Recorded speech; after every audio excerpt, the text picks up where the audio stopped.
Hi, everyone. I think we will get started right now. So I hope you can see the slides. Welcome, everyone, to this Center for Longitudinal Studies training session on Introduction to Longitudinal Data Structure and Visualization. It's two of us who will be presenting this session today. My colleague, Dr. Nicolas Libui, who is a Senior Research Fellow at the Center for Longitudinal Studies, and myself, Dario Moreno Agostino, who I'm also a Senior Research Fellow at the Center for Longitudinal Studies. And we would also like to acknowledge the contribution of our colleague, Dr. Jenny Chamfro, to the contents of this session. So we would like to thank our funders and the whole institution and start just with a very brief outline of today's session. So we'll have this brief introduction at the beginning of the session, then we'll proceed to have a short introduction to what longitudinal data is, and then we'll proceed for around 40 minutes to have the first half of the session on data structure with a demonstration in Stata, including a small bit at the end of this first half for Q&A. Then we'll have a short break, and then after that, my colleague Nico will take over, and we'll have we'll present the second part of the session on data visualization with demonstration in Stata, also including a tiny bit for Q&A. After the session, after the 2 hours, so after 2 p.m. UK time, we'll have a 30-minute extending Q&A session where anyone that wants to remain in the call can type their questions, and we'll try to address all of them. So if you prefer to ask your questions in that extended Q&A session, feel free to do that. Otherwise, we'll try to address as many questions as we can on those small bits for the Q&A after each of the first two halves of the session.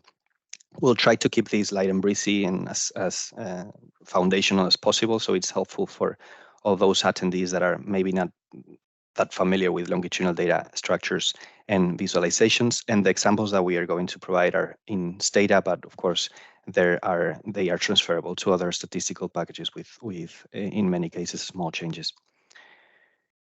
So a little bit of housekeeping as well.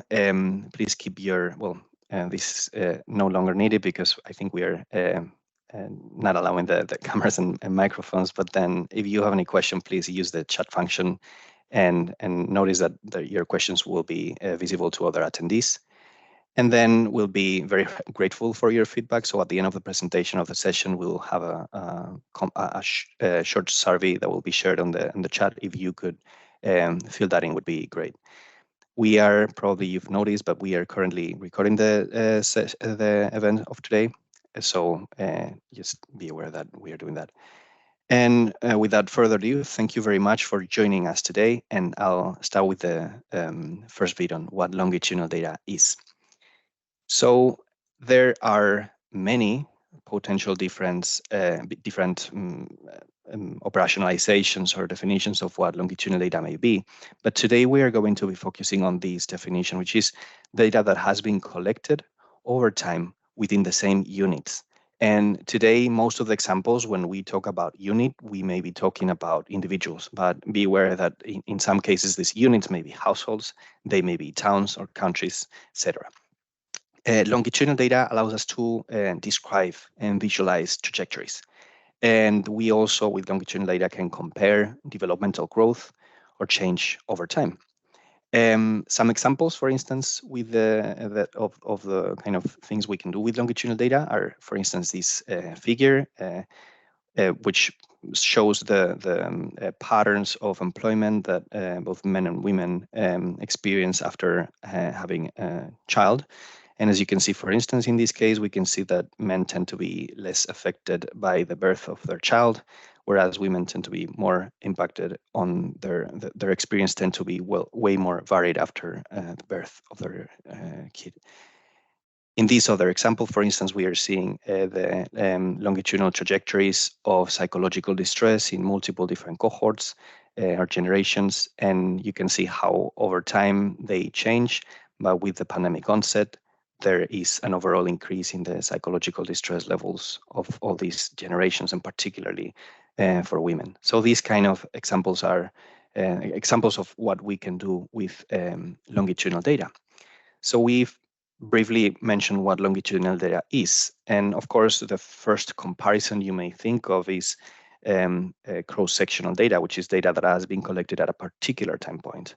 But also, we want to make that distinction of longitudinal data with repeated cross-sectional data. This data allows us to understand trends, so macro level trends, for instance, in prevalence. It can be very helpful to understand the levels in a particular, for instance, in this case, the attitudes toward taxation and spending on health, education, and social benefits across different time points. But what we cannot conclude from such data, repeated cross-sectional data, is micro-level change and transition. That data does not refer to change among the same individuals or units, which, for instance, in this other example, you can see how there are different transitions in their different states within the same individuals.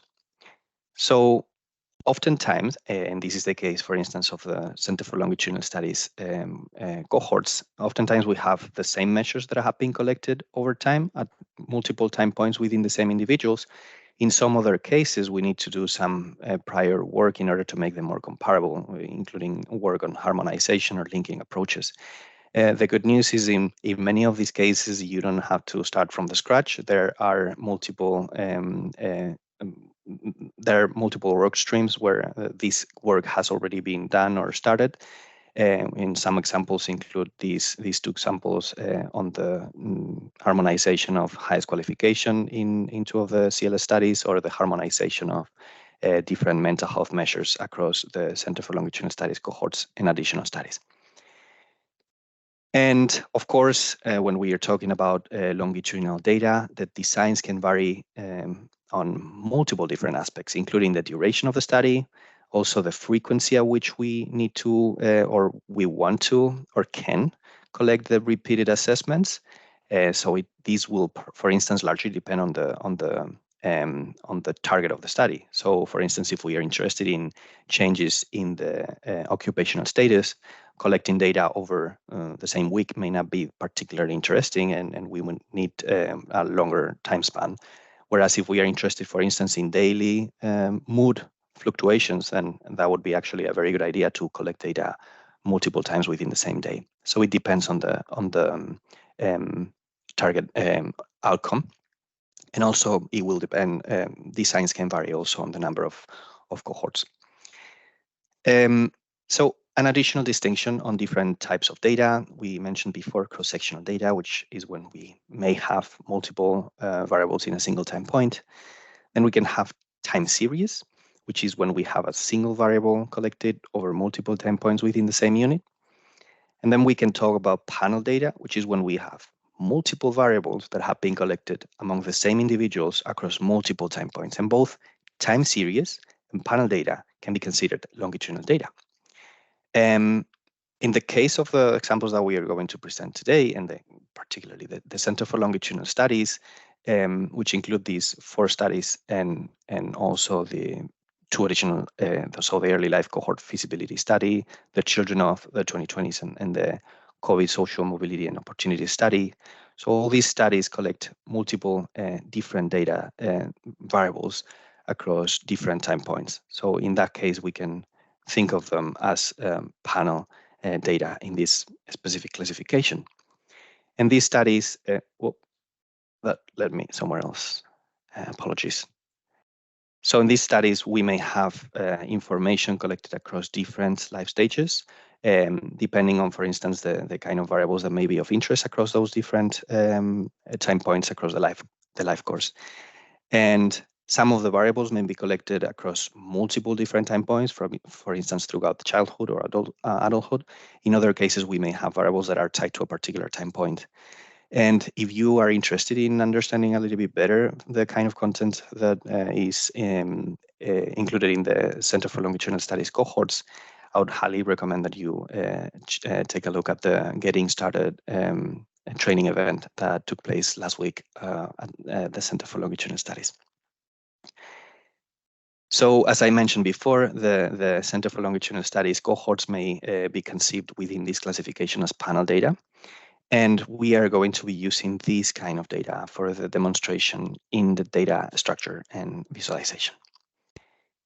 So I'm going to start then with this first larger half on data structure. And first of all, I'd like to, as you probably know already, I'm going to be using the data from the Millennium Cohort Study, which is one of the Center for Longitudinal Studies cohorts that we have available at the Center for Longitudinal Studies, or CLS for short, from here onwards. So in this cohort study, data, as I mentioned before, has been collected from around 19,000 young people that were born in the UK at the beginning of the new century. And this data has been collected over different time points across their life courses. And before we get into some of these particular examples, I would like to first acknowledge that the examples that we are going to be showing today here are relatively simplified. So the particular Millennium Cohort Study has several survey features, including clustering or survey weights that we have ignored in the examples today. So they are mostly transferable to other cohort studies. Also, we are going to focus either on the first cohort member of a family or singletons, so and children that were born just as a single birth within that particular family, because in the Millennium Cohort Study, multiple members within a single family can be actually included as participants in the study. And then, although all the data that we are showing is anonymous, we have also changed the IDs from the files. So whenever you download the data, which you can do from the UK data service, you will not see the same IDs that we are showing today. So overall, and this applies to any kind of other data set, but it's highly recommended that you get a check out the documentation of the study. And in this case, for instance, Millennium Cohort Study has excellent documentation on data handling, including syntax in R, data, and SPSS. So this is a snippet of what you may be able to find if you visit the UK data service and you look for the Millennium Cohort Study. Within the survey and biomeasures data, you will get a set of different data sets, including different portions of the data from this cohort study. So I mentioned before that the cohorts can be conceived as panel data.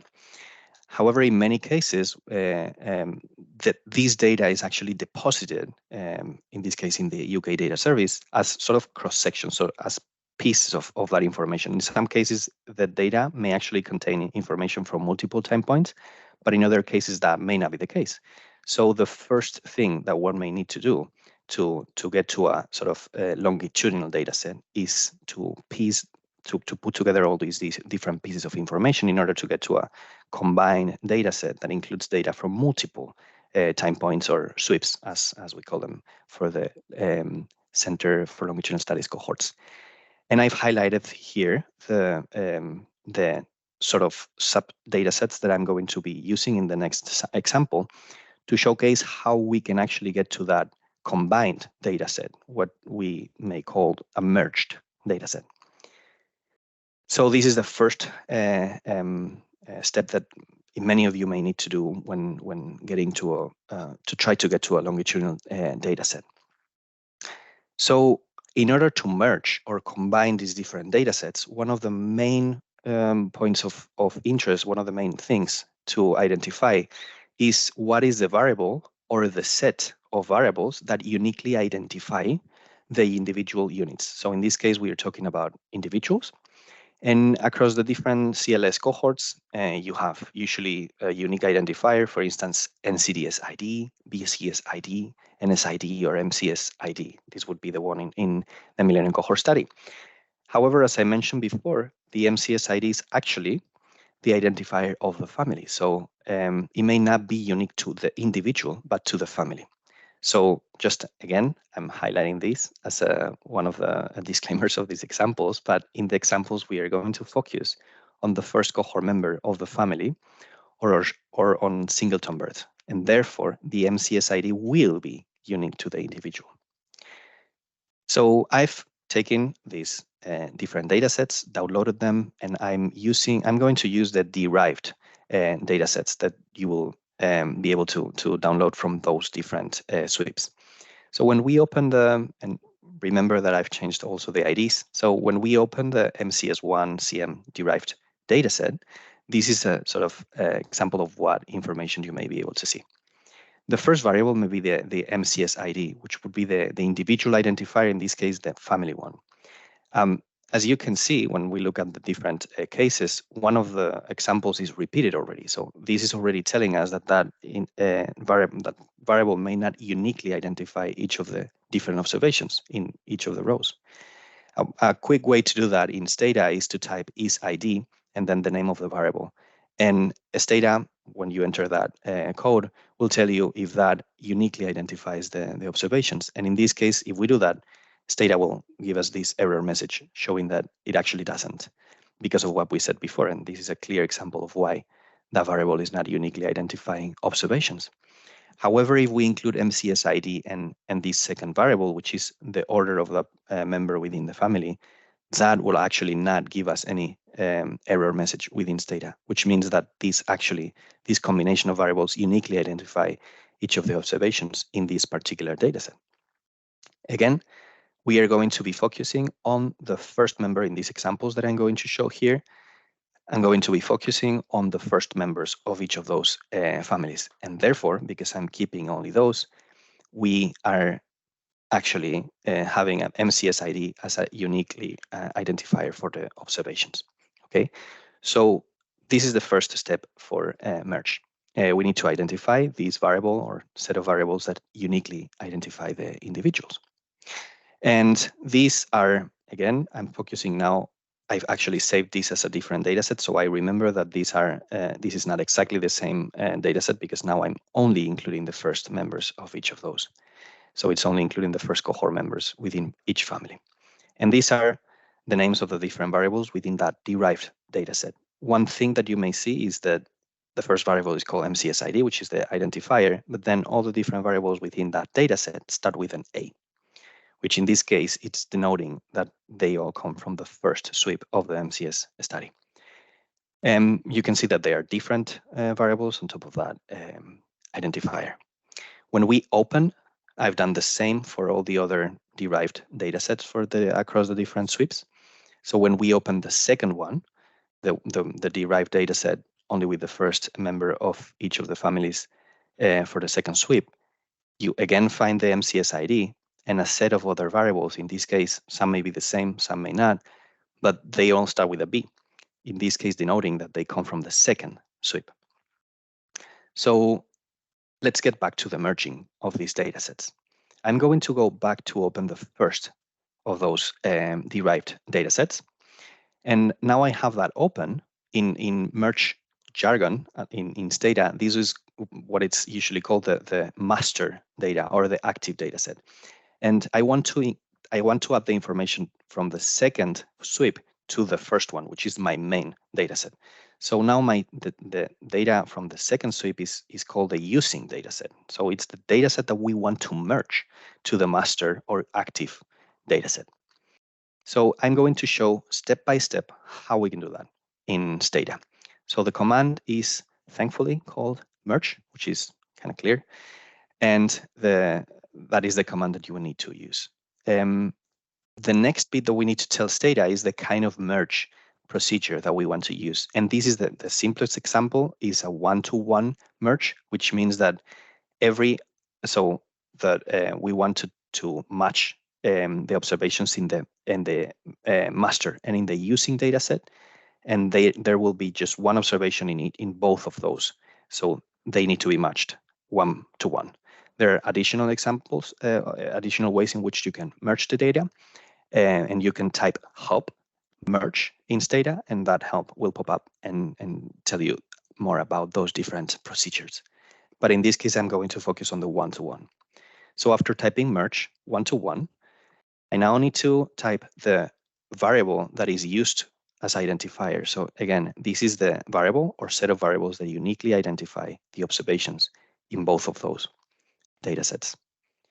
Then I need to tell Stata using, which is a code word. So Stata understand that the next name in that code is going to be the data set that I want to merge to the master or active data set.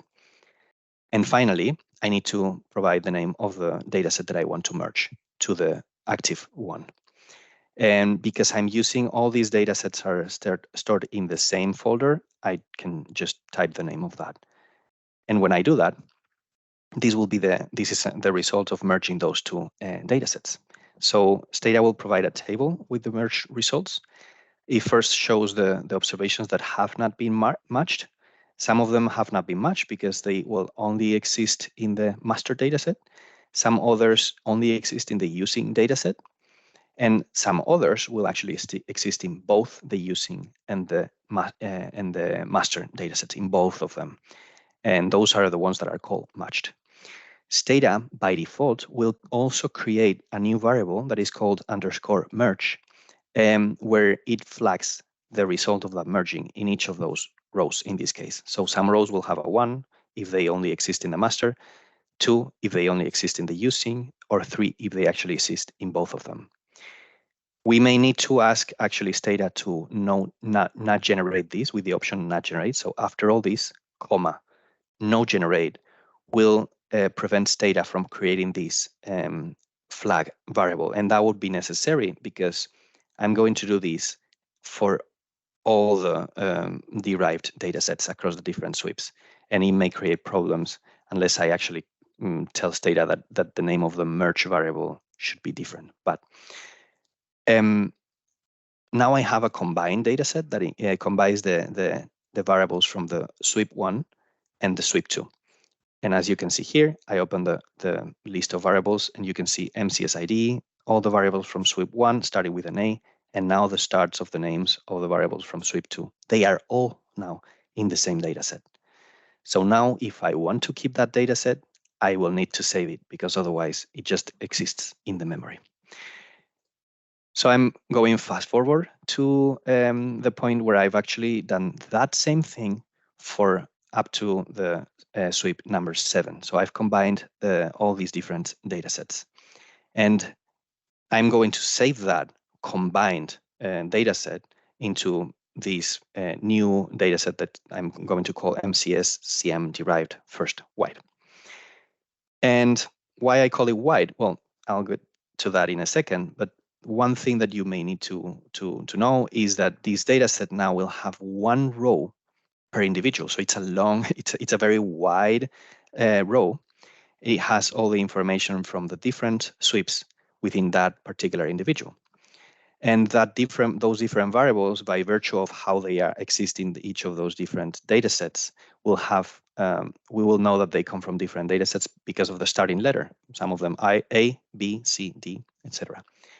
We may need to rename the variables before merging these data sets if they actually have the same name in both the master and using data sets. Okay.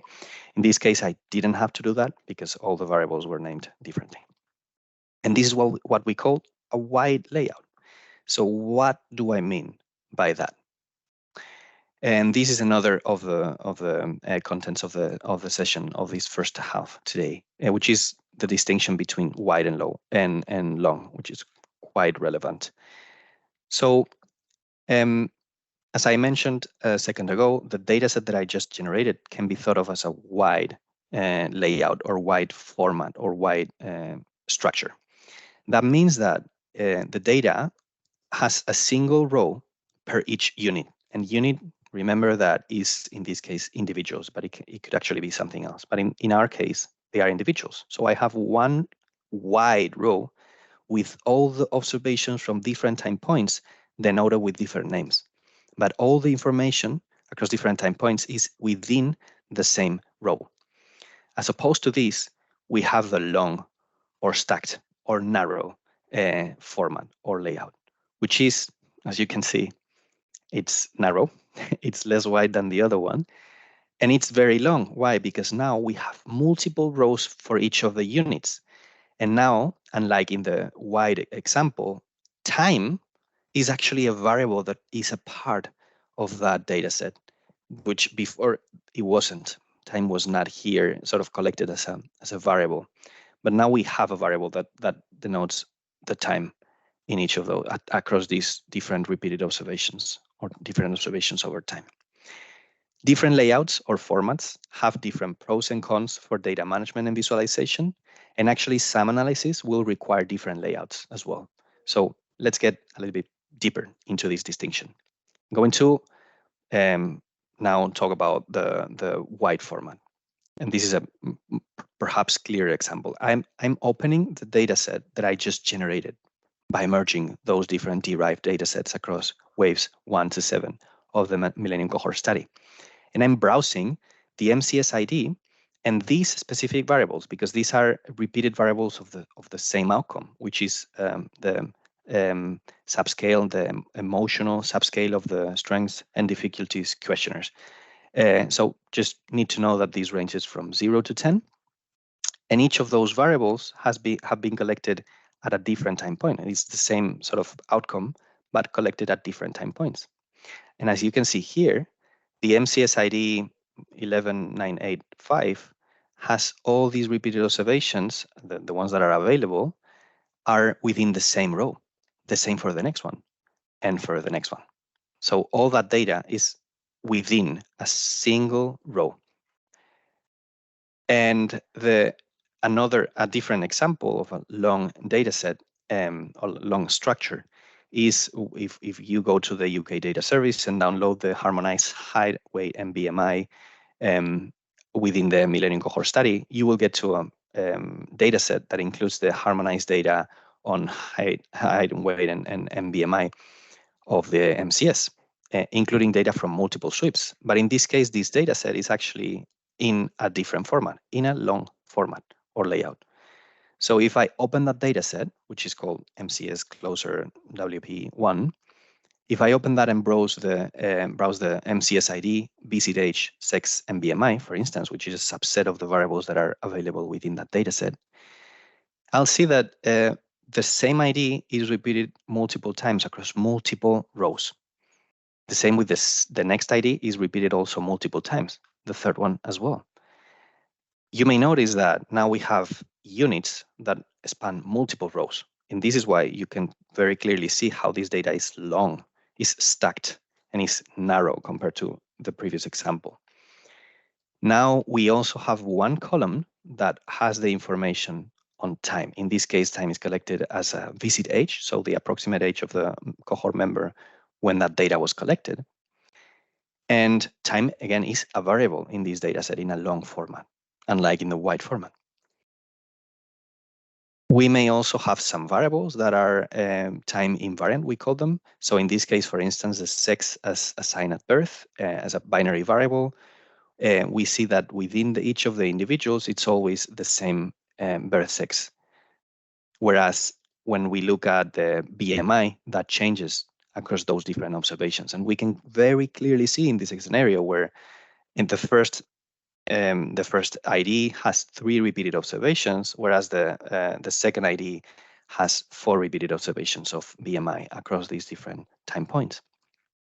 And each of those observations is tied to a particular value of the visit age, and that is contained within that dataset. So hopefully this provides a relatively clear distinction between a wide and a long layouts or formats on the dataset. I'm going to proceed now to provide some examples of the kind of things that we can do with each of these different layouts. The first thing that we can do is with a wide layout, and I'm going to use the dataset that I just created in the first bit of the session. We can summarize variables from different time points. So I can use the sum function or summarize function, and I can summarize those variables that I was using a second ago: B emotion, C emotion, DD emotion, F emotion, G emotion. And I can get a summary in a table of the values of those different variables in a single table. And you can see, for instance, in this case, all these variables have a minimum value of -1 that I know based on the documentation is a value that is typed when the data is not available for that observation. So another thing I can do is, for instance, recode all those variables. And because all these different variables need the same recoding strategy, in this case, -1 gets into a missing data, I'm going to use that to recode all those variables at the same time. And I can do that in a single line of code. And then I can summarize again those variables, and now they are within the metric that I expect them to be. So from a minimum of 0 to a maximum of 10. And very quickly, even if this is not properly longitudinal analysis, but I can see how the repeated observations across different time points tend to, the emotional, this variable that I'm analyzing here, that I'm seeing here, it tends to increase sort of over time, and across different time points, and as well the variability of those observations will be greater in later time points. Another thing I can do is rename those variables, and I can rename multiple variables. So in this case, I'm going to use a strategy that I tend to use, which is because I know that these variables are reflecting the same sort of outcome, I'm going to rename them into the same sort of name, and I'm going to include at the end of that name the time, so approximate age of the participant when that data was collected. So I can do that. And now those variables will be called emotion 3, emotion 5, emotion 7, etc. And I've included this bell here because we will come to this a little bit later in the session. Another thing I can do with wide data is generate variables that are conditional on other variables that are spanning multiple time points. So imagine that I want to create a flag that I've called flag that only takes the value of 1 if we have non-missing data. So if we have available data on emotion, on that emotional subdomain at age 3 and 5. So I use this, and I can create a flag that will only take that value of 1 when the conditions are met. And in this case, because we have missing data on emotion at age 5, that flag will not take the value of 1. And the same in this other case. This is just an example, but you can probably think of how you can use this in your own analysis and strategies. And another thing that you can do with wide layout, and I find it quite interesting and useful many times, is obtain correlations, for instance, of the variables over time. So in this case, I've chosen to create the pairwise correlations of this emotional outcome over time. And as you can see here, for instance, the correlation between adjacent time points tends to be higher than when we are having a longer sort of space between those observations. And this is something that you can do with a wide layout format. So what can we do with a long layout as opposed to this? So for these samples of long layout, I'm going to go back to that data set that I downloaded from the UK data service on the harmonized height, weight, and BMI on the Millennium Cohort study. And one of the first things we can do with this long layout is, and remember that now in a long layout, we have multiple rows for each individual. We have time as a variable in the data set. Okay, so one of the things that we can do is, because BMI, all the observations of BMI will be under the same column, we can get a grand mean of the BMI. So in this case, just by typing some BMI, we can get that grand mean. In long layout, we can also get the summary statistics for different time points. Because time is one of the variables in the data set, we can create this, for instance, this tab stat BMI, meaning that we want some summary statistics of the BMI variable. And in the option, I'm typing by, open parenthesis, visit age. Visit age is the variable that captures the approximate age of the participant. So by doing this, I can actually get a summary of the BMI variable across different time points, including the grand mean, which, by the way, is, of course, the same value that we saw before, as you can see here. Another thing we can do is recode. And before we could recode multiple different variables using the same sort of strategy. But in this case, because all the BMI, for instance, is within the same column, we can, in a single sort of line, we can recode all the values of that repeated observations of BMI with a single recode. And I'm going to create this example categorical variable of BMI by using this code. So in this code, I recode BMI. All the values from the minimum to the up to 25 are going to take on a value of 0. Between 25 and 31, and above 30, they are going to be a value of 2. And I just created a categorical variable for all the repeated observations of BMI. And I can tabulate that variable by using this code. I can also tabulate using this variable that I just created. I can tabulate this categorical variable across different time points. So in this case, I want to tabulate BMI cat, which is the name that I provided to the newly generated categorical variable of BMI. And I can tabulate it against the visit age. So in this table, I have the values of the categorical BMI across different time points. I can, of course, also create new variables. I can generate new variables. And one of the very useful things that we can do here is to generate new values of time, because time in a long layout is a variable in our dataset. So one of the things we can do is, for instance, create an approximate visit year for those different repeated observations. And by using the visit age values and adding them 2001, we can get to the year, the calendar year of the when the data was collected. So you can see, for instance, here 2004, 2006, 2008, 2012. Because time is a variable, we can have multiple variables capturing time in different ways. Another very, very helpful, useful thing we can do is to obtain a variable that captures the number of repeated observations that we have available for each individual. So imagine that I'm interested in the BMI variable. I'm going to keep only the observations that are not missing for BMI. And after doing that, if I sort that by the ID, which in this case is MCS ID in lowercase, and visit age, if I sort the observations by those two variables, now I can create a new variable that I'm going to call knobs. That's the way I call it, but you can call it whatever. That is going to be created within each of those identifiers, is going to create a new variable called knobs that will take on the incremental value of each observation. So this is going to capture the number of the repeated observation of BMI, as you can see in this table. But I can also create a variable that captures the maximum available number of repeated observations within that individual by typing the same. In this case, before it was for the number of observation, I could type underscore n in lowercase.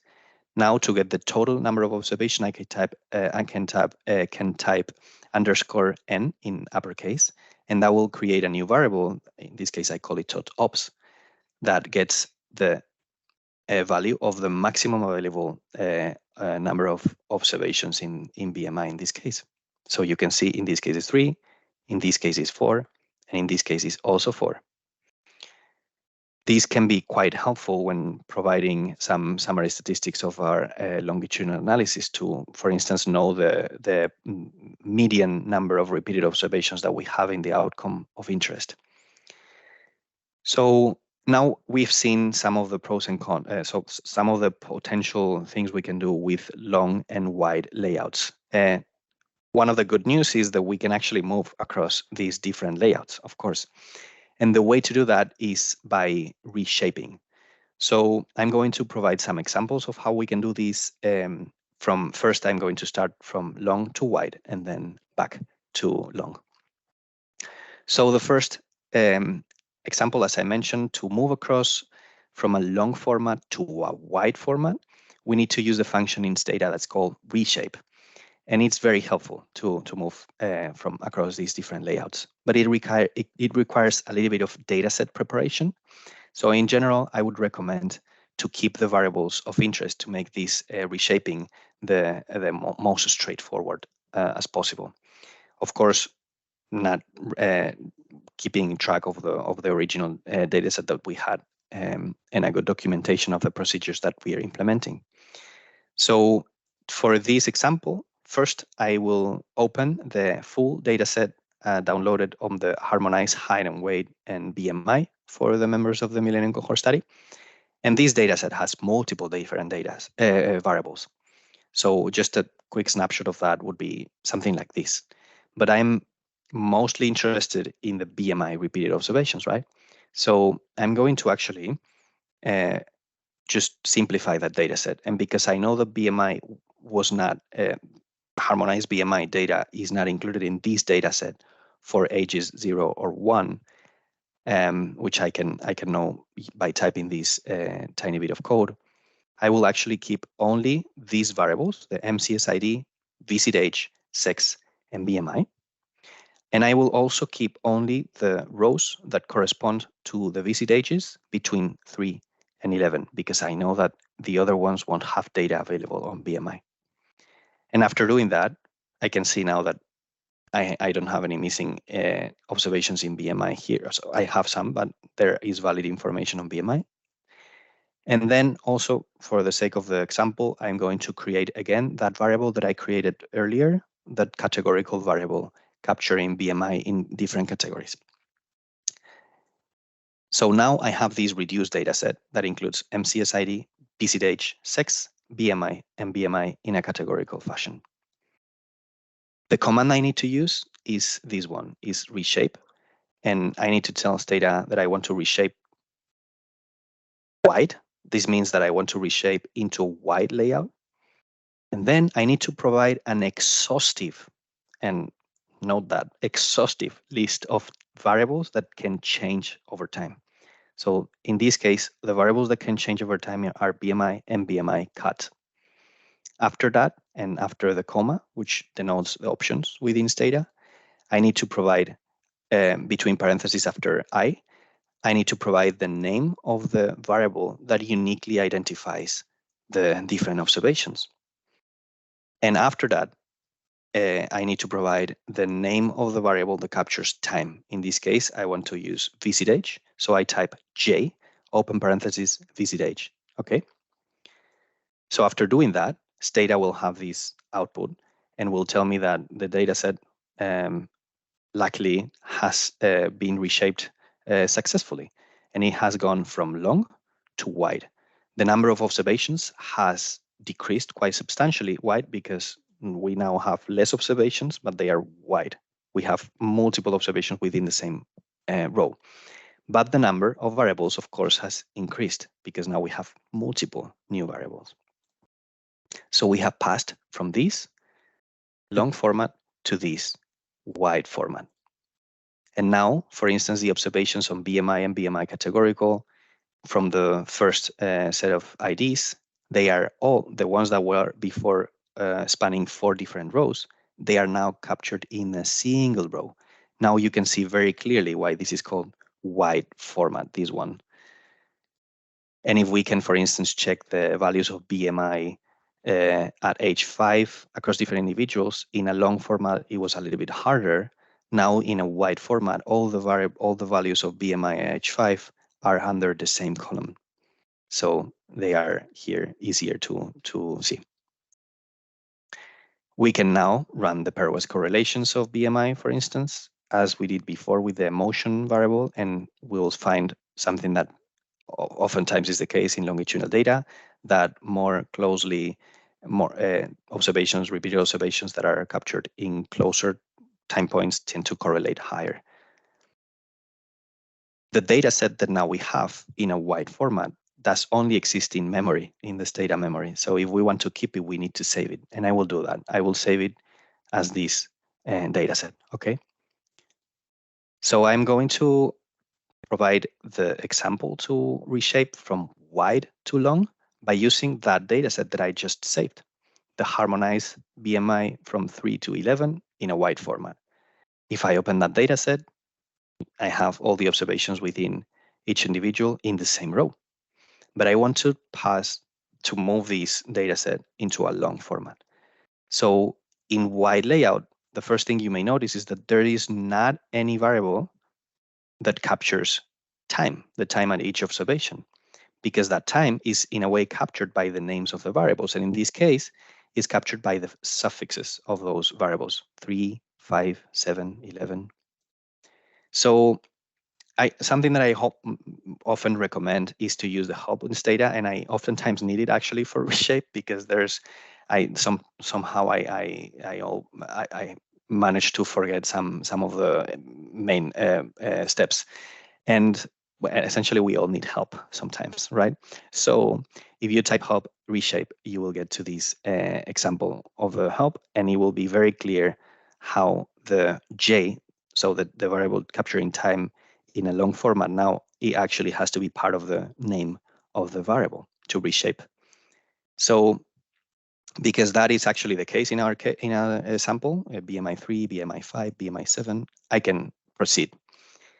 And to move from a wide format to a long format, I'm going to use the same code, is reshape, but now I need to tell Stata long because I want to move to a long format or long layout.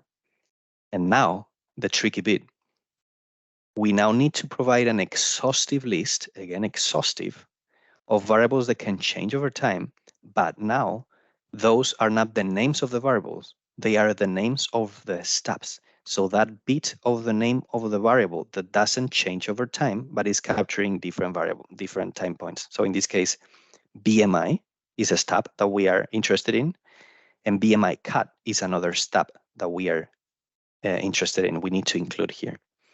And after the comma, the I keeps being the same. We have the unique identifier, I open parentheses MCS ID. But after J, now we actually need to define the name of the variable that we want to create. H is not a variable in our existing data set, right? So I'm going to type J open parentheses H, and that H variable is going to get the values of those suffixes that are capturing the time at which that BMI observation was captured. So after I do that, I get a similar output that I had before. I'm going from a wide format to a long format. The number of observations is increasing quite substantially because now we have more observations, more rows. The number of variables is reducing because we have less different names of variables because now the information is stacked. And this is the snippet of the snapshot of how the data set would look like now that we have gone back to a long layout.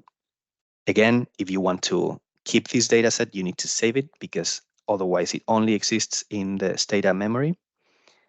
And remember that I said before that we need the sort of time to be contained in the names of the variables. And if that is not the case, we actually need to make sure that it is. And this is why I included that tiny bell before, because remember that I used this rename strategy to rename the different repeated observations of the emotion across different sweeps. And I typed emotion 3, emotion 5, emotion 7. You may be able to see now why that could have been a good strategy, because now I have the same step for all those different variables that are actually capturing the same outcome. And also I have the number of the time at which those were collected as part of the name. So it will make it easier to reshape these data over time. So just a quick overview of what we have been seeing throughout this first half of the session and the importance of the unique identifiers. We need to identify which are the unique identifiers of our data. Then we can merge those data sets. We saw how to do that in a one-to-one basis, but there are additional options. You can type help merge in Stata and you will see how those other options are. And then wide layout, again, is important to understand that in a wide layout, we have just one row per unit, and there's no variable that captures time. Whereas in a long layout, we will have multiple rows per unit, and there will be a variable or more variables capturing time across those different rows. And then different layouts, so wide versus a long format, may have different pros and cons for data management and analysis. But it's important to note also that not only we can move across these different layouts by using a reshape, but also that some analysis will actually require specific layouts in the data. So for instance, multi-level modeling will need the data usually to be in a long layout, whereas other approaches like structural equation modeling, for instance, will need to use data in a wide format or layout. So I hope that was relatively informative and engaging as possible. Now, if we have a little bit of a time for questions before we get into the break.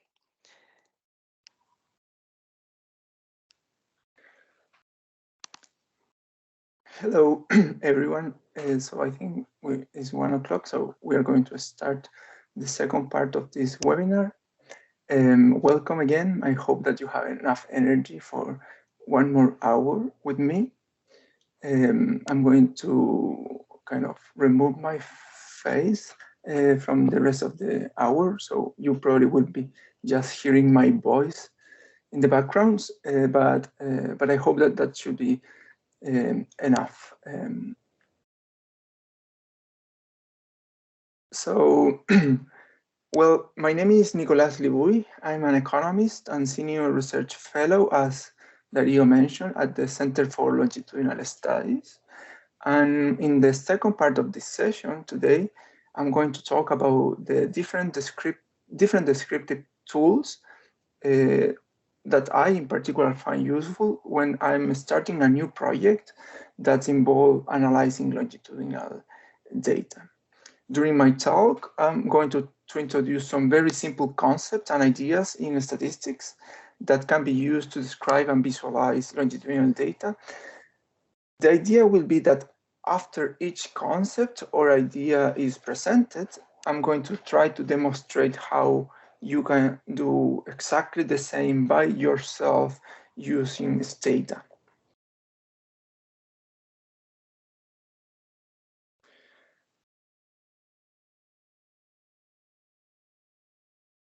We already covered in the first part of the seminar what longitudinal data is and how it is different from other data structure.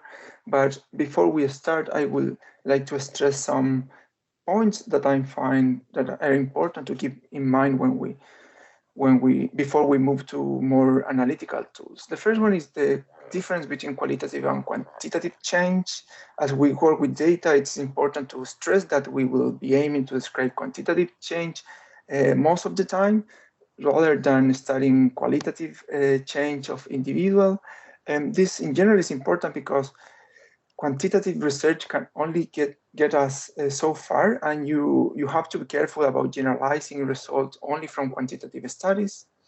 As you might know, in any disciplines, our analysis is part of a much larger body of evidence, and qualitative research is quite useful for providing this type of insight and allow us to understand in great depth the mechanism behind any type of empirical analysis. So that's something to keep in mind. We will be mainly interested in understanding changes within a unit. A unit could be anything, could be an individual, could be a municipality, could be a country. This means that besides understanding how group differs, so how people are different between each other, we are mainly interested into model change within units. So for example, how my body weight change over time, and what is the school absence trajectory of students, how trajectories change over time. Longitudinal data, particularly the data that is held by the Center for Longitudinal Study, could also be useful to follow more than one generation at the time. when that information is available, it is possible to evaluate how within unit changes in a given dimension, for example, mobility or income mobility, evolve across different generations. A good example of this type of research is the one done by people at CLS in intergenerational mobility using the cohort studies. Another dimension that is relevant that can be answered with longitudinal data is the distinction between short-term and long-term effects. So some of examples that you could think of is like an intervention that follow people over time. Depending on the type of intervention, some of these effects could be immediate, like in a couple of years, and then those effects might fade over time, for example. Then you could clearly see the distinction in this type of analysis. But in general, as in any type of statistical analysis, the focus could be where it could be either in the description, in prediction, or trying to explain change. And this objective might change when we try to explain changes. We usually are mainly focused on understanding causes and consequences. Where we focus on prediction, usually we are trying to make a model to predict the future. On contrary, when we seek to explain change, we typically use a statistical model to learn about things that happened in the past and we try to test hypotheses against a conceptual framework that we have. In any case, in both of these two worlds, rather prediction and trying to explain something, the first step is usually describe the data. And the focus of the next of the talk will be mainly to provide you with tools that will allow you to describe the data graphically and also through different statistics, particularly when we look at longitudinal data.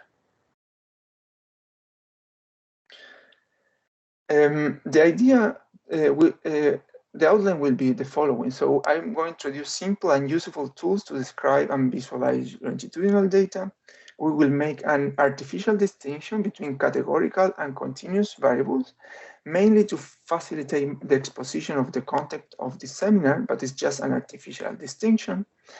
We will focus on the longitudinal description of the data rather than the cross-sectional. So if you are familiar with an academic paper, a cross-sectional description of the data typically looks like the table 1 of any academic paper, in which you see a bunch of variables with like average and standard deviation of that. So we will move from that to something that's more longitudinal.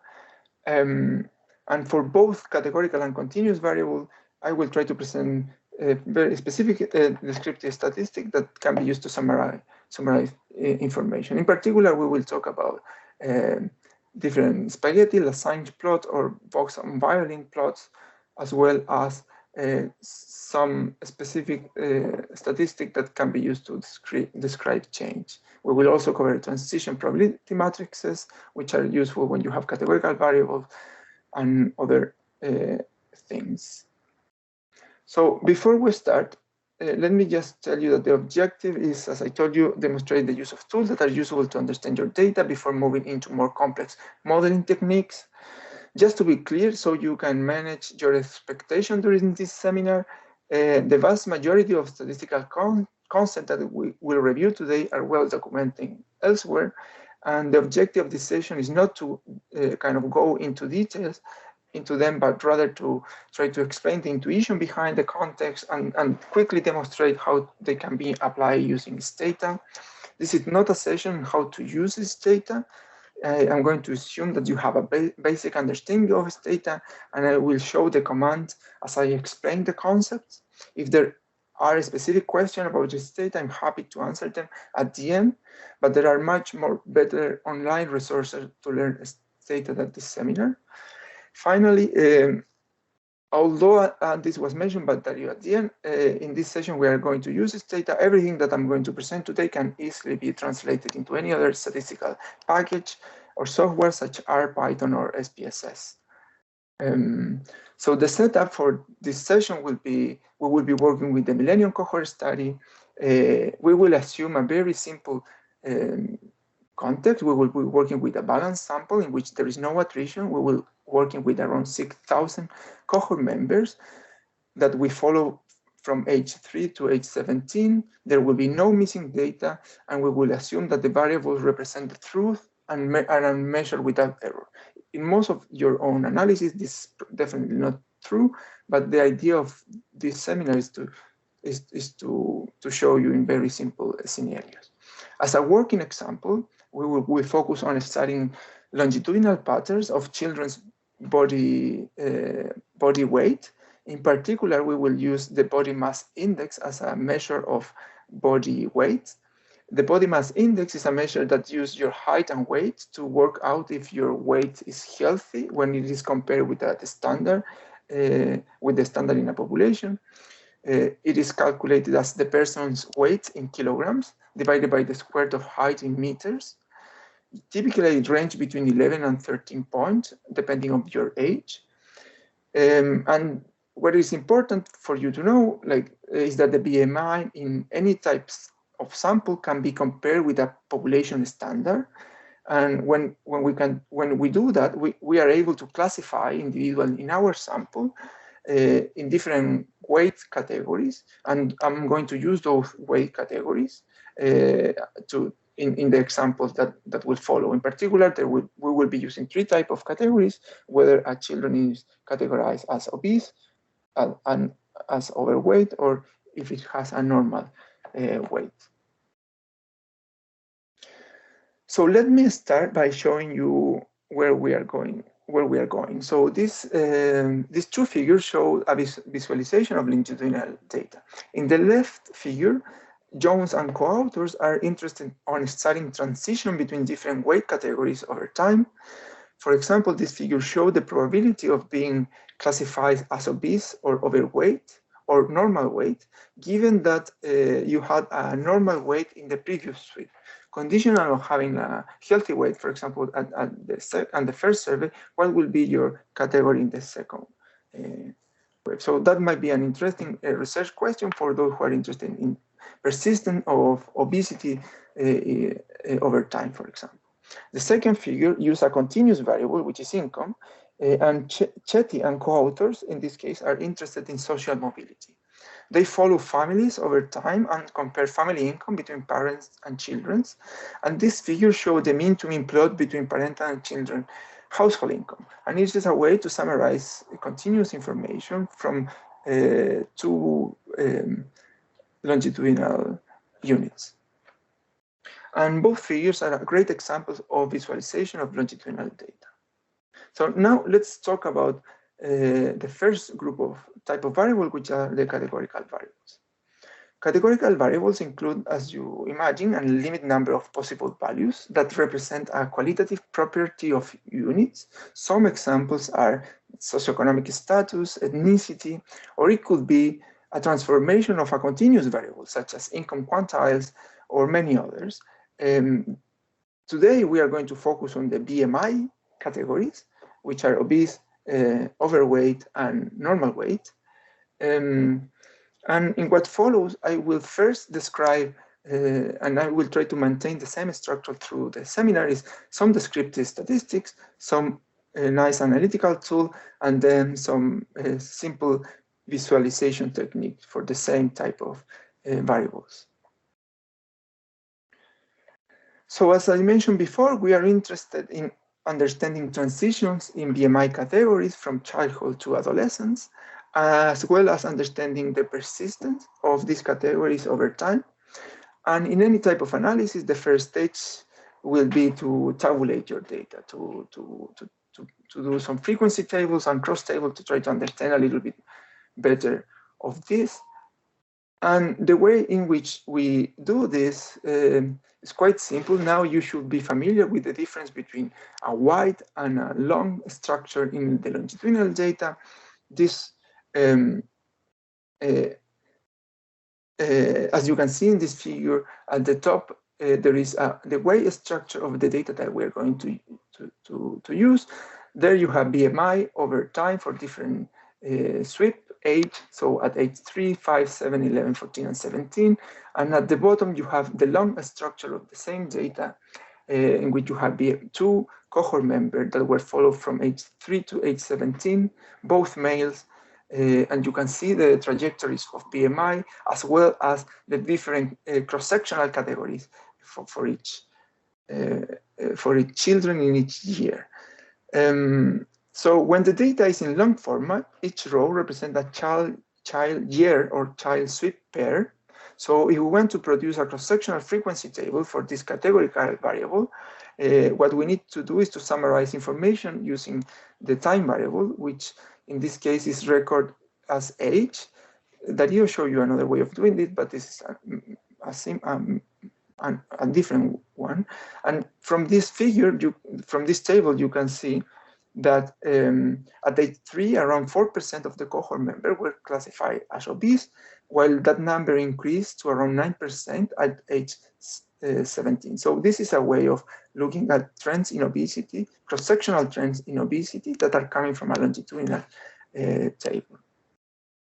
A common follow-up question is well, are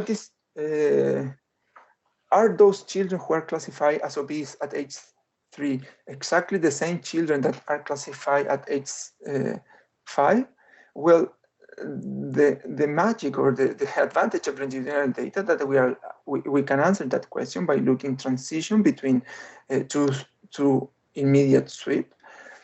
And usually it's much easier to do that when the data is in a wide format by just tabulating the BMI categories at age 7 with against the BMI categories at age 7, for example. And this will show you a table of all possible cells crossed up between the 3x3 categories. So in this table, rows represent, as I told you, the BMI category at age 5, and the columns represent the BMI categories at age 7 for the same sample of around 6,000 children. If we want to calculate, like for any given row, what is the distribution of the categories in the column, we need to add the row subcommand with the no-freq subcommand, and that will allow us to see, for example, that 63% of children that are classified as obese at age 3 remain being classified as obese at age 7. So that will give you an idea of persistence of this specific category. So this is just a simple, very nice way of having a first look at your data. Of course, you could play around with this with the subcommand option by changing from row to column, and they will give you a different table, as you can see here. Or you could use the cell option, which will give you the complete distribution between different BMI categories between these two sweeps, between age 5 and 17. Sorry, between age 5 and 7. So for example, in this table, we can see that 75% of children were classified in normal weight in both sweeps at age 5 and age 7, and only 2.6% of children were classified as obese in both sweeps. So this is kind of the first step to try to analyze transition of categories in a simple example. But a concept that is slightly more formal than simply producing frequency tables is transition probabilities, in particular transition probability matrix, which is the concept that I'm going to explain now. So a transition probability matrix gives the probability of transition from one state to another in a single time unit. In this table, in this example, both rows and columns include the state at two different periods. States, in this case BMI categories, are represented using categorical values. So for example, in this case, imagine that we divide a continuous variable in three exclusive categories: normal, overweight, and obese, that are importantly comparable over time. So they represent exactly the same over time. And they represent the position of a given children within a population weight distribution. So the first matrix showed the total number of children that we observed in the longitudinal data, while the second showed the transition probability matrix. As you see, this is similar to the table that I showed you before. Okay, this is great and simple when we have two periods, but what if we have more than two periods and we want to extend the analysis to more complex longitudinal structure? So like this one, for example, in this one, we have three sweeps. This figure represents exactly the same idea than before. We have normal, overweight, and obese, but at each transition between sweep, you could change to different type of states. So for example, notice that the probability for normal to normal in the between sweep 1 and 2 is 45.5, and which remain relatively the same in the subsequent transition between sweep 2 and 3. However, the probability from normal to obese increased slightly between sweep 1 and 2, from 18.2 up to 32.6 in the transition between sweep 2 and 3. So how we could use this information to try to characterize transition from different stages over time, and that is what the transition probability does. So some of the advantage of using transition probability matrix is of course that allow us to study stability of states over time, and we show you with an example this. It could be useful when you have like a continuous variable that can be categorized, as we are doing now that with the BMI, but could also work with income, for example, by creating deciles or quantiles. Although it's true that you sometimes when you do this you lose information, but you gain in communication, because then results are much easier to explain. They are useful because they can capture some nonlinearity that you could observe at the tails in a distribution, as opposed with correlation, with typically summarized information over average. And it is possible to compute transition probabilities for panels which are longer than 2, or longitudinal data that is longer than 2 observations. So how we do this in Stata? So first thing is to tell Stata that we're going to use longitudinal data, and that is done by declaring the xtset command and the id command. So in this case, the data is in long format, and our unit variable is the MCS ID, and our time variable is h.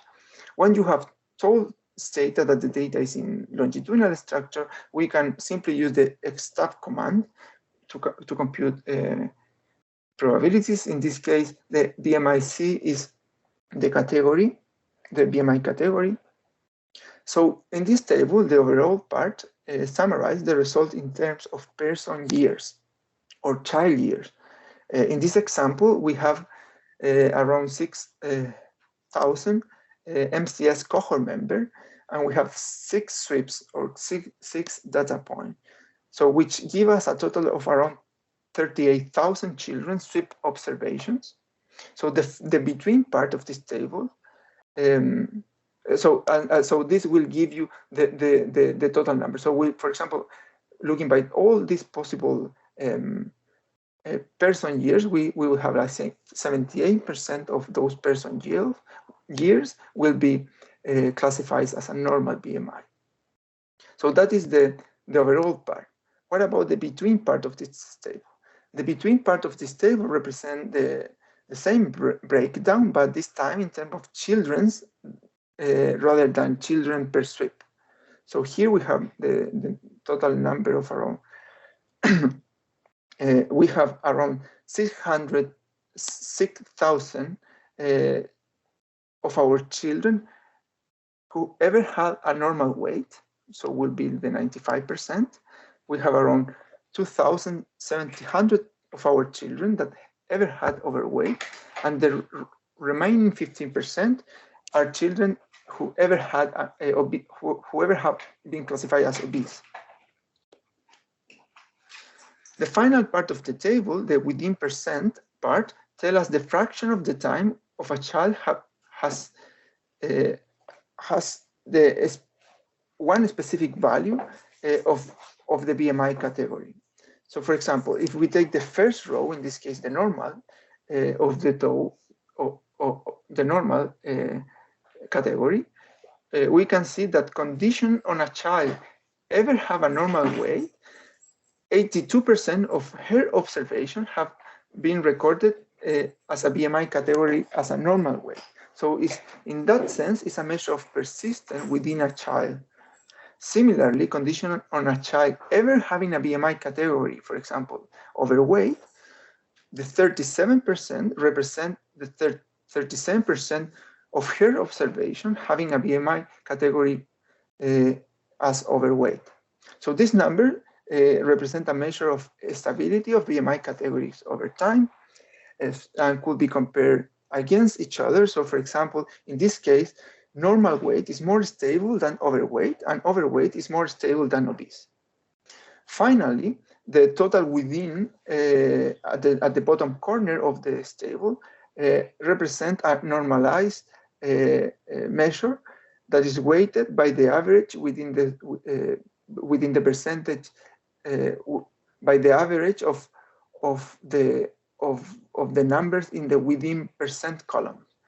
And again, it's a measure of overall stabilities in the BMI category over time. So a follow-up question could be how stability of BMI categories vary by different characteristic of the children. So for example, by gender or by ethnicity. And a simple way of doing this is by using the xttrans command, which will give you the transition probabilities that we just compute by a crosstab, and now using the whole information in our data. The xtrans show the transition probability. In particular, it counts all possible transitions observed in the data and use them to estimate the probability that children will be obese in the next sweep, given its current BMI category, for example, which will be, in this case, the BMI category 3. The rows, as I told you before, similar in the table, reflect the initial values, so will be the BMI categories. And we all the time will be counting transitions. So in this example, in this table, we will have 32,000 possible transitions were observed through the whole period, from age 3 to age 7, by looking each sweep by sweep transitions.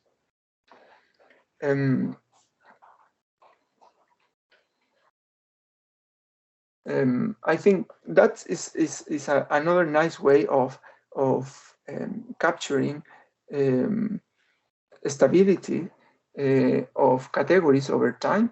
And the idea of this transition probability table is to give you a nice summary statistic to compare different populations. So for example, in the table that you can see on your right, we did exactly the same for females and males. And if you look at the bottom, at the bottom right, in each table, you will see that in this case, females have a higher persistence and obese and continue being, I think this will be normal weight, sorry, continue to be obese than males, for example.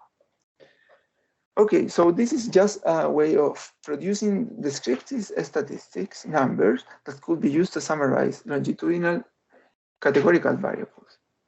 What about figures? So a very nice figure that could be used to summarize categorical variables is something that is called Lassage plot. A Lassage plot is a type of heat map in which each row represents a subject, in this case, a child, sorry, but it could be anything. It could be a country, it could be a patient, it could be an adult. And in this case, the column represents times. And the colors for each of the tile indicate the value of a specific variable. So for example, in this case, we have a categorical variable that includes 3 categories: obese, overweight, and normal weight, and each color represents all possible options, and you can see through the picture all possible transition that we observe in the data.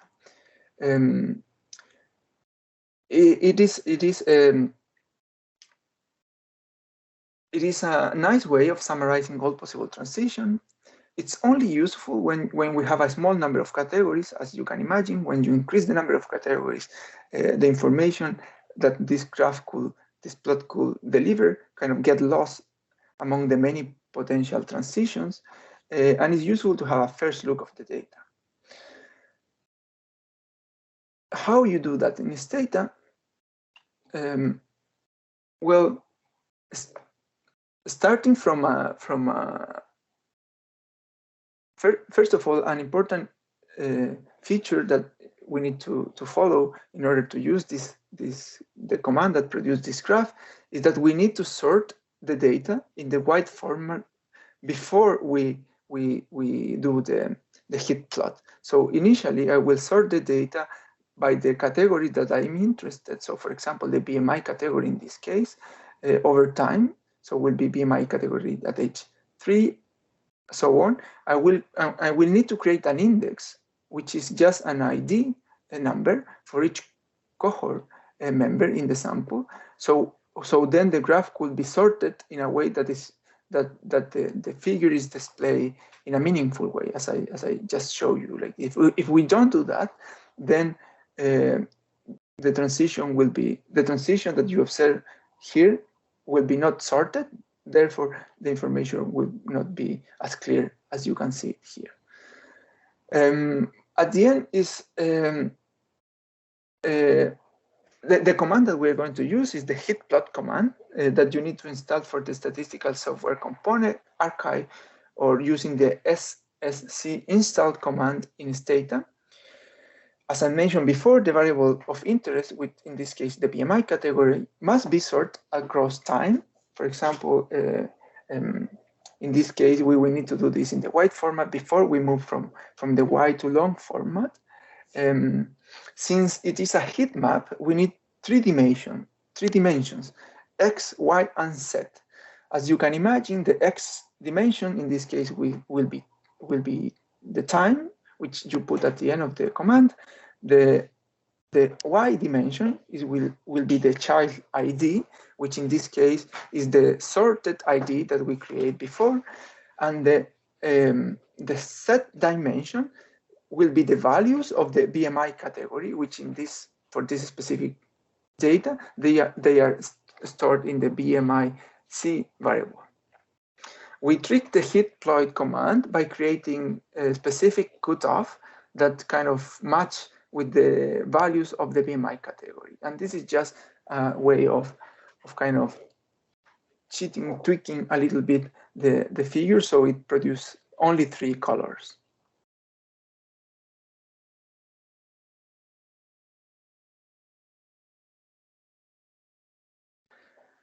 So once we have these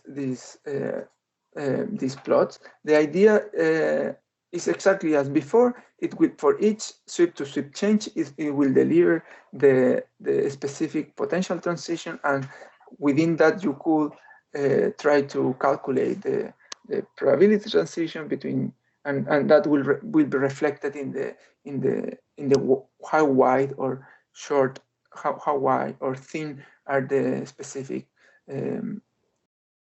layers of these Lagrange plots. Okay, what about continuous variables?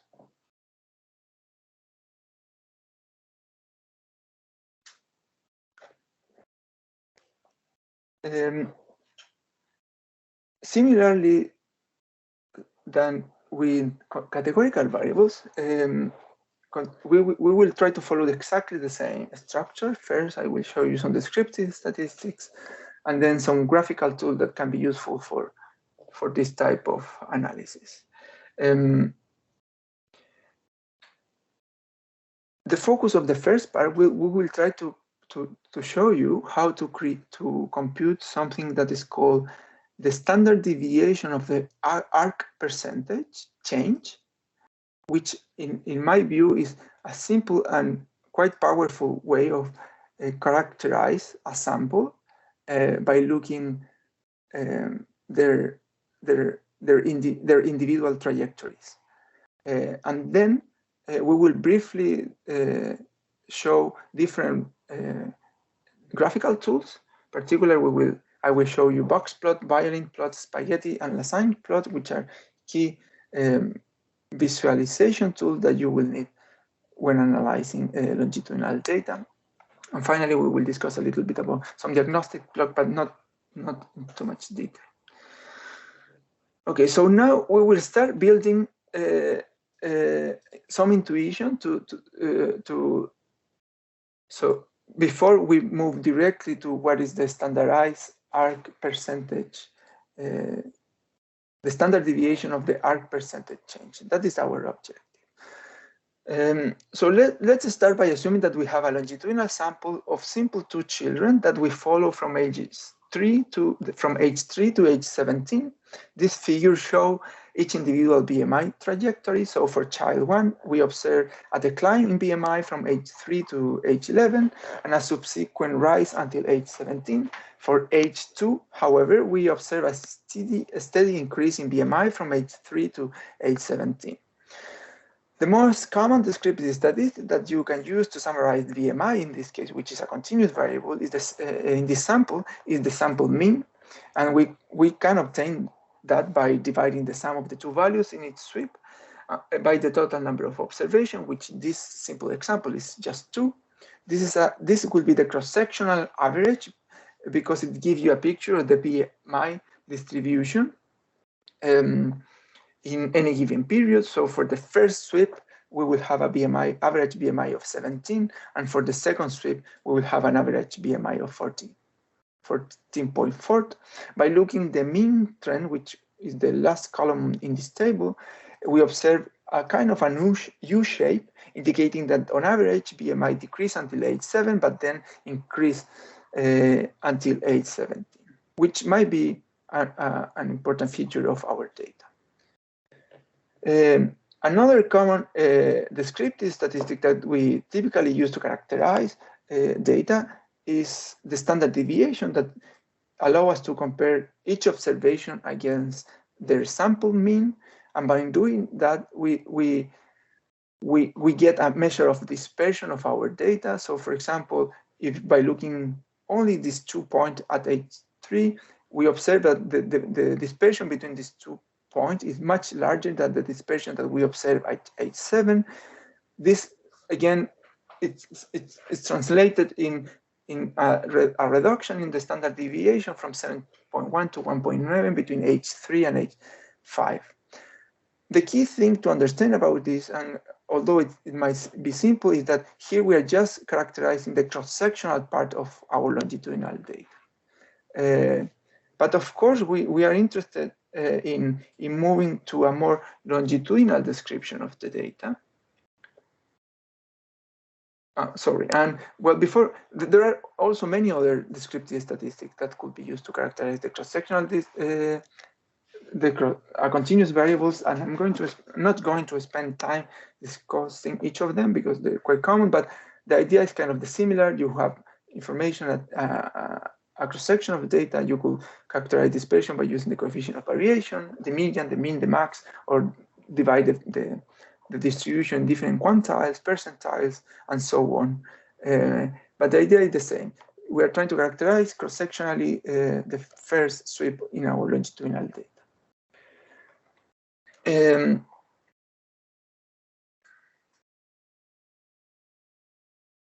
Okay, but what if we want to describe changes over time within a given child? Again, in this table, we show BMI values that are plotted in the figure. At the bottom, you can see that the within child average, which is the sum of BMI values divided by 6, because in this sample, we only have 6 time points. The first element that we learn from this simple way of looking at the data is that on average, the first child have lower BMI than the second child. There are two key messages that I would like to kind of show with this figure is that now that we have like a measure, an average of BMI over time, this will allow us to learn two things. First, we could use this average as a measure to compare information, to compare groups. So we could compare between groups, so between the child 1 and between the child 2, for example, by just comparing the sample mean. But there is another dimension that we could use to compare, which is the longitudinal dimension, the within individual case. In this case, we like to compare each sweep values, again, a measure of how stable is this trend over time, which is the average, by comparing each individual BMI, for example, against the within child average. We could start trying to characterize dispersion around this average.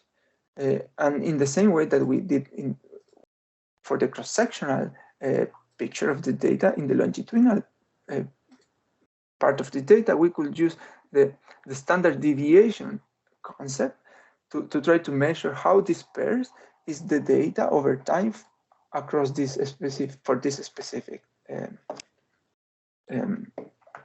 children, for example. So, for example, in this, if we look at the age 3, you will see, if we look at the first child, you could see that at the beginning the data is quite far away from the average.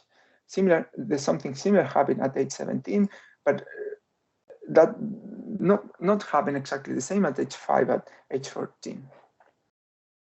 So again, two dimensions between groups and within groups, within child in this case.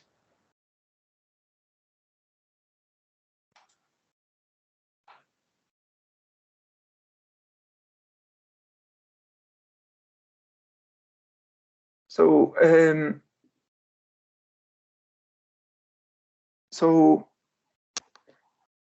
and in this table at the bottom, what you have is the standard deviation for both child. In the first child, the value of this standard deviation is 4.3, reflecting the fact that the first child have a much higher variation over within compared with the average across time. So just by comparing the standard deviation between each kid will give you an idea how dispersed are these individual trajectories. That's kind of the key point at the bottom of this table. Okay, so now that we are moving to characterizing individual changes, a natural next step is to calculate how values change from sweep to sweep for any given individual. And the way that we do that is by computing a percentage change.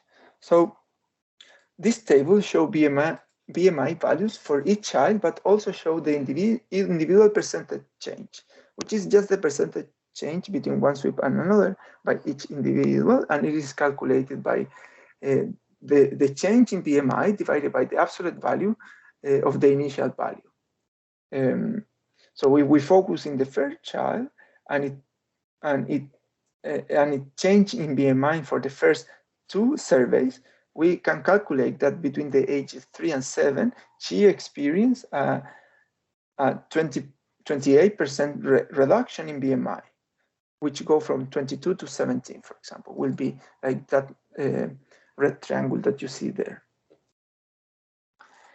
Notice that the denominator that we are using in this example is 22, which is the initial point in this specific trend. But what if we want to use another initial point that is not as volatile that the initial value? So somehow like a weighted average between these 2 points. If we do that, then we are moving to something that is called, and the key part of the statistic, which is the arc percentage change, which is exactly the same that the percentage change, but instead of using the initial value, we are using now the midpoint between the 2 points that are using in calculating the change. Notice now that not only we have now the BMI trend for each child, but now we have a new trend, the arc percentage change that can be computed for each children and for each sweep, excluding the initial sweep because we don't have the values before age 3.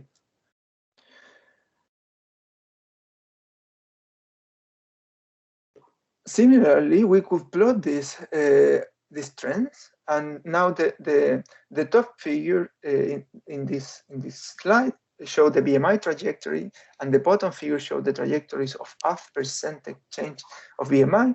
If we focus on the child 2, which is in blue, at the bottom figure, we can see 2 important things. First, it's always positive, indicating that we only observe increased trends in BMI for each sweep, between each sweep. And we also observe that it's relatively stable over time and around 10. However, for the first child, for the child in red, in the same figure, we see that this trend go from negative to positive as we move from period when the BMI was decreasing to period when the BMI was increasing.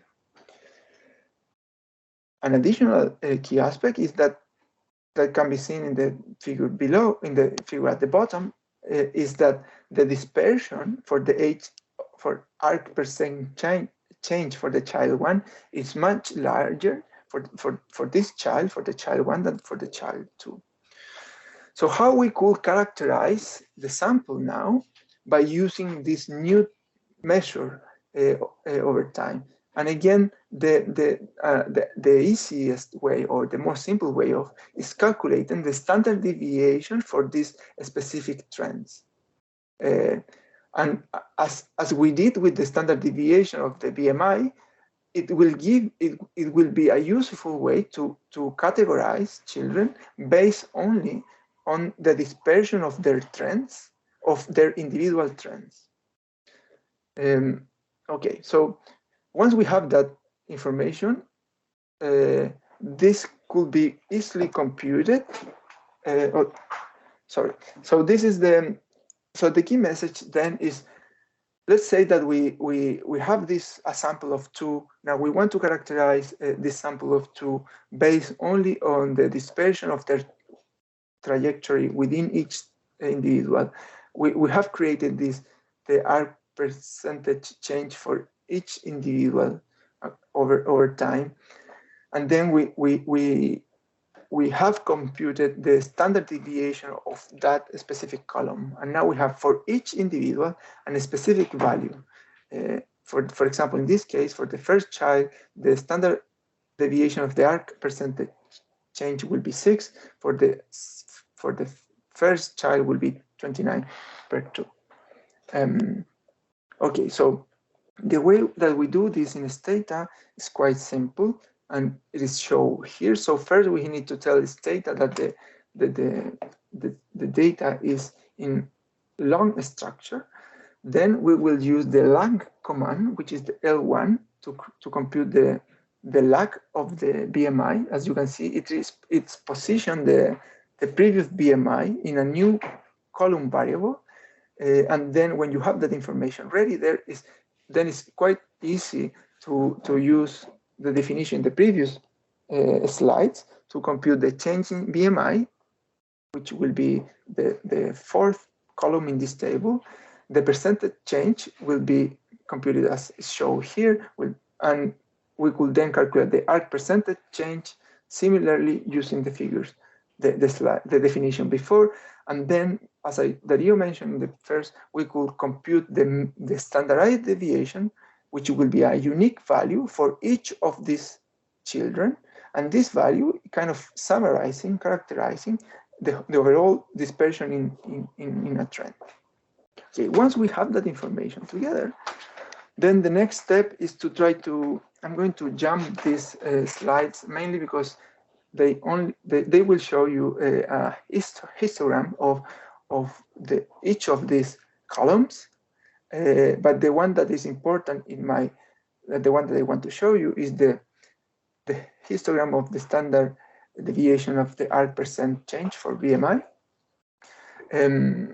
So this is the figure for the individual change in BMI. You could see that there are big changes that go it range from -60 to 20. When we kind of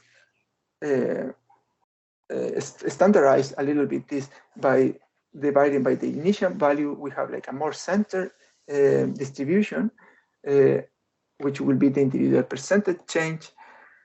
Then here we have the individual percentage change for one specific age, which will be age 5. But notice that we also have this information not only for age 5, but for different ages, for age 5, 7, 11, 14, and 17. And these figures show the distribution of these specific individual values over time. What is important to show here is now we have the standardized arc percentage change in BMI, which is a value that will allow us to characterize the whole sample. Now we're talking about the 6,000 cohort members, trajectories in BMI, summarized by just one figure, which is the one that I'm showing you in this table. Something that we could do is to, for example, identify all kids that have a standardized arc percentage change above 20, for example, and see how their characteristics differ. So this is a nice way, in my opinion, to summarize descriptive statistic based only on the variation of individual trajectories. Okay, now I'm going to show you a little bit of two other graphical tools, more simple ones that can be used to describe continuous variables. The most simple one is the box and violin plots. The box plot typically show the median quartiles, which divide the sample in 4 intervals with cutoff point dividing the range of the samples in intervals that have equal probabilities. It also shows the interquartile range, or IQR, which is the distance between the third quartile and the first quartile. The bottom and the top whisker show a measure of distance between the first quartile and the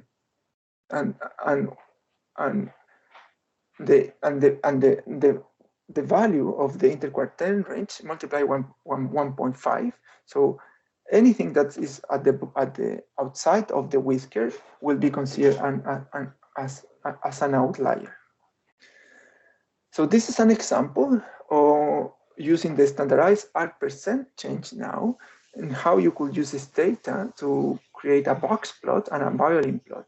The main difference between the box plot and the violin plot is, instead of showing the different statistics as it is shown in the box plot, for example, here you can see the outliers, the first quartile, the second quartile, and the third quartile.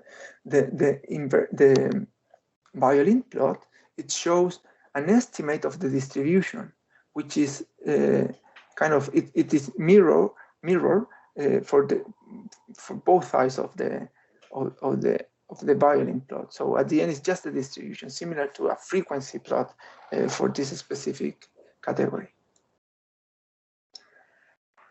Okay, so there are other type of tools, graphical tools, but these one are more not necessarily relevant for longitudinal analysis, but are useful for you to have in your arsenal. I'm going to briefly summarize them, but the key idea is that you compare the information that you have in your continuous variable against a known distribution. when I'm talking about known distribution, what I mean by that is that you compare them with something that you know the shape of the form, and by comparing the shape of your continuous variable with that specific known distribution, you somehow are able to identify how different is your your variable, your continuous variable, compared with um, um, this other distribution. And by doing that, you could somehow identify whether your distribution is symmetric or not, meaning that it is around the mean, how it's look at their tails, at your left tail or your right tails, and so on. So this is just a simple way of characterizing or quickly checking whether your distribution is symmetric. So the first plot at the bottom, at the top left, show a symmetry plot, which we are comparing the BMI, the standardized BMI, against a uniform distribution. A uniform distribution indicating, with to a symmetric distribution, indicating that our BMI is quite symmetric because the dots are, most of the dots are aligned with the 45 degree line. Then another plot are similar, the quantile plot, which is kind of looking at the uniform distribution you compare the distribution of the BMI against a uniform distribution, clearly indicating that in our case, our BMI distribution is not uniform.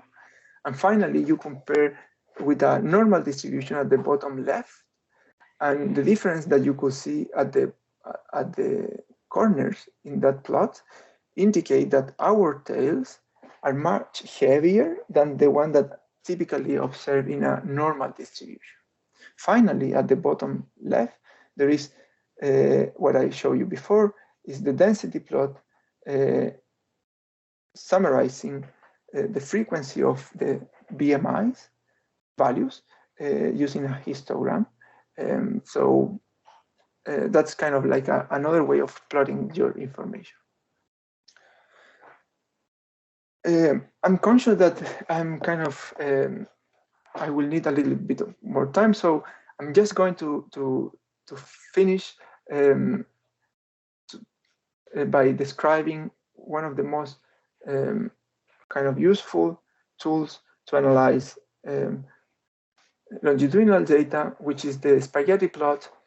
And I'm going to show you briefly how you can use this to analyze your data, even if you have a huge sample size, which is kind of the key message. So a spaghetti plot kind of show you the trajectory of all your data point in a figure. But it's mainly used when the sample size is small. So for example, you have like 10 observation, 20 observation, and so on. And as you increase the sample size of your data, for example, with the Millennium Cohort study, immediately you see that it's almost impossible to get like a nice insight from this data. So something that is done quite often is to, instead of plot all variables, is to just plot a random sample of the units.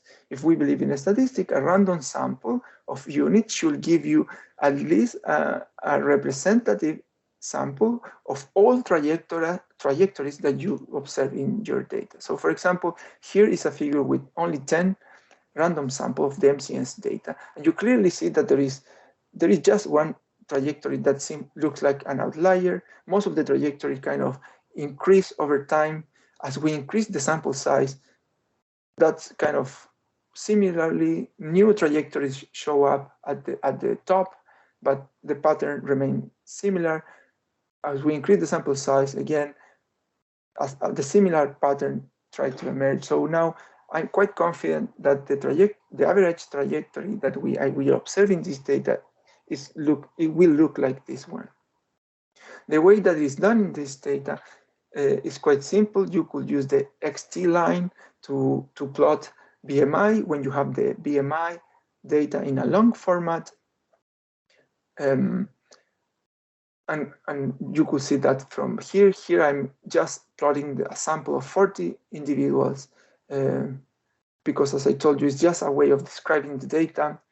Similar to another way of doing, instead of doing spaghetti plot, another way of analyzing continuous variables is using exactly the same graph that I showed you before, which is lasine plot.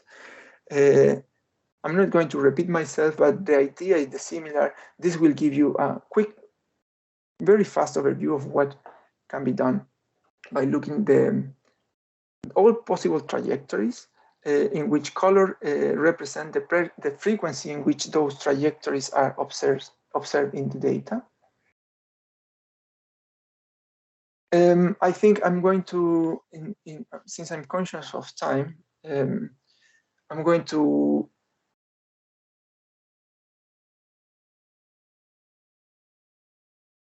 so okay, so until here, most of the descriptive tools that I have shown you try to characterize transition. However, another way, typical way of describing longitudinal data is by using correlation or linear regression. So just briefly, this type of analysis tries to answer whether there is a linear association between BMI, for example, at age 5 with BMI at age 7, but more importantly for the purpose of this seminar will be whether we can find the best fitting line that could summarize those trends that I showed you before. So now we are trying to model a little bit a trajectory, and a trajectory is not more than like what we learned in college, which will be like a line that is crossed the y-axis in a constant, and there you will have a slope. And the way in which we typically do that, in the axes are the time dimension, is that we use as x variable our age or our time dimension variable, and as an outcome our BMI variable. So that might be the result of a simple linear regression in which our x variable will be age and our outcome variable in this case will be BMI. This figure is showing the best trends, and it's kind of summarizing the result that I showed you from the previous slides. Another way of doing exactly the same is by computing correlation. I think that's much more straightforward. One way of doing this is by when you have the data in a wide format, simply by using the correlation command and all variables, and that will give you the correlation for all possible transitions. For example, here we could see that the BMI at age 14 is much higher correlated with BMI at age 17, probably highly likely because the type of, as you can see in the scatter plots, the distribution of BMI is much more stable at age 14 and age 17 than it is at age 3 compared with age 7, which is reflected then again in how big or small are these correlations between BMI over time. So yeah, so this is just to show you how you can do this by yourself in a simple linear regression. So the objective of this talk was to summarize and to show you simple and useful tools to describe and visualize longitudinal data. We make a distinction between categorical and continuous variables, and we focus mainly on understanding change of trajectories of key variables. What is important is, again, this is just an initial starting point for a more complex analysis. It is not meant to provide information about causal association of anything, of anything related to that. It's mainly as a first useful step and to better understand some of your key variables. For example, for my own research, usually when I want to analyze BMI, I first start by looking how this data is distributed, but and how it changes over time. Maybe there are some specific clusters, and so on. So I hope that that was useful. Now I'm going, if you have any question at this stage, probably